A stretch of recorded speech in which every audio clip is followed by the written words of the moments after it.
Well, all month long, we are honoring Black History Month by spotlighting the people who helped shape Southern Nevada. Photographer Jerry Metellus has been capturing moments that really define Las Vegas, moments that reflect the people, the culture, and the soul of this city. His work isn't just images, though. It's history. And bop. So you're gonna go in. Yes! In Jerry Metellus's world, Boom! Yes! you can feel when the shot just lands. Don't close on it too much. Open up just a tad. Yes! The smile, the pause, that quiet little Yes. Okay? Actually, you say, ha! He's been doing this in Las Vegas for 37 years, photographing everyone from performers to professionals, but his favorite work is the kind that moves. Boom! Great. My favorite work is working with dancers, and that's a lot of expression because dancers say a lot with their bodies. 5, 6, 7, 8, boom, my man. You could stay there and watch something barely do anything and you're weeping because they told you an entire story with just a couple of 3 moves. And he doesn't just direct bodies, he reads people. Jerry says trust doesn't start with the camera, it starts way before anyone even takes a step. I do everything off energy. I already know the energy, so we typically have a very personal conversation before we even start. And that goes for everybody on set. Even if it's just a portrait headshot or doing a commercial job even. So with the talent, the connection goes beyond here. It goes here first, then it translates here. Metellus established himself as a photographer really by accident. So this girl, that was one of the first girls I photographed here in Vegas, and she went on to have an amazing career. She was Cleopatra at Caesars. After years traveling the world as a model and dancer, he grabbed a camera and stood on the other side of the lens. I never wrote a business plan in my life. I learned photography by doing it. I'm self-taught, so it's like, you see, if you go to school and you come in and you have a structure, you know, okay, you're gonna build a business, budget this, get a loan, or whatever it is.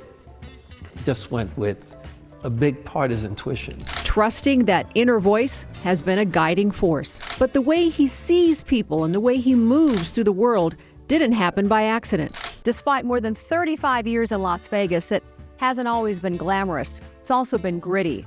Jerry ran into racism at a very young age before he even knew what it was. Growing up in Montreal, he was often the only Black kid in his school, and that difference made him a target. In Montreal, my Blackness became glaring because I was the only Black kid in school. I didn't learn racism then, but I learned the power of your word.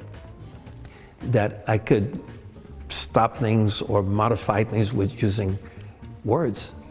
I didn't need my fist. So it served you well to use power of the word versus power of the fist. Peaceful, yeah. Choosing peace over protest was a lesson he learned as a son of Haitian immigrants, a life led with education, discipline, and calm. My parents were not only resilient, they were the pioneers of their family. They're the ones that left Haiti. My dad left Haiti first with my mom. He built the bridge for the entire family, so everybody were all between, essentially in Montreal, a couple of people in New York.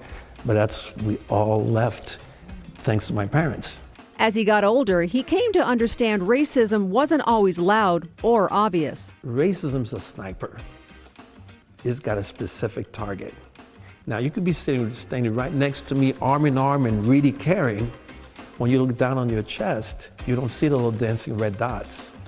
I'm the target. Those early lessons shaped how he moves through the world, choosing connection over confrontation and resilience over resentment. That mindset also carried him through nearly 4 decades in a very competitive industry, trusting his instincts, staying consistent, and learning to let go of ego. Ego, the lead to your soul, weighs you down and makes it heavy. It's a lot tougher to move forward, a lot tougher to elevate. And love is your helium, makes everything so much nicer and easier. As for being featured during Black History Month, he says it isn't about a title, it's about the journey, where he came from, and the people who helped him become who he is. As part of Black History Month, 8 News Now is honoring members of our African American community who've made a lasting impact here in the Valley. Be sure to tune into our special next Saturday, the 14th at 6:30. Nice story, didn't it? Yeah, he was a lot of fun to work with.